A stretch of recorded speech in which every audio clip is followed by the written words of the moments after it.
Ini tentang Gibran dan Tanah Papua.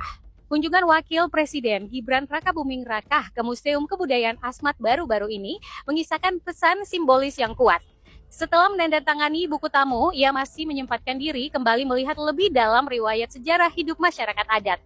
Gestur kecil ini sangat penting, karena selama ini masyarakat Papua justru merindukan pendekatan yang tulus bukan sekedar protokol. Selama ini, Papua terlalu sering dilihat hanya dari dua sisi, keamanan nasional atau sumber daya alam.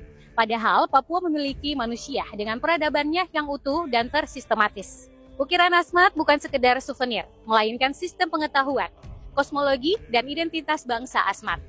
Perjumpaan otentik antara pemimpin dan budaya lokal seperti yang ditunjukkan Gibran jauh lebih berharga daripada sekedar kunjungan seremonial. Sebagai Ketua BP3 OKP, Gibran mendorong akselerasi pembangunan Papua 2 kali lipat. Mulai dari infrastruktur, konektivitas, gizi anak, hingga kesehatan di pedalaman terus didorong untuk melaju cepat. Namun, pemerintah pusat harus menjaga keseimbangan.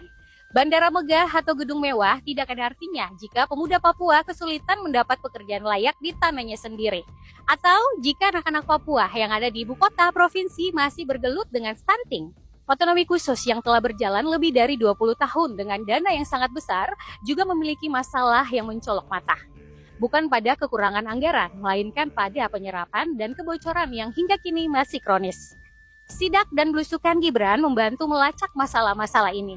Tapi hal lain yang dibutuhkan untuk mendeteksinya adalah sistem pengawasan permanen seperti digitalisasi pelaporan, audit berbasis komunitas, dan keterlibatan masyarakat adat agar dana otsus benar-benar sampai ke tangan orang asli Papua. Pembangunan juga tidak akan berjalan tanpa damai. Perdamaian di Papua bukanlah suatu slogan, melainkan prasyarat. Sebab pendekatan keamanan dan pembangunan harus berjalan selaras dan tidak boleh pincang dan berat sebelah. Kepercayaan masyarakat Papua sendiri hanya akan tumbuh jika pemerintah pusat hadir sebagai mitra, bukan penguasa atau pengekstra. Kalau menurut saya, momentum ini harus ditindaklanjuti dengan langkah konkret, yaitu memberdayakan seniman dan pengrajin Asmat secara ekonomi, melindungi hak kekayaan intelektual mereka, melembagakan dialog dengan kepala kampung, serta mengukur keberhasilan bukan dari jumlah proyek, melainkan dari kesehatan, pendidikan, dan harapan anak-anak Papua. Karena Papua bukan suatu proyek pembangunan semata, melainkan rumah yang nyaman untuk rakyatnya, dan siapa saja yang ingin hidup damai di dalamnya.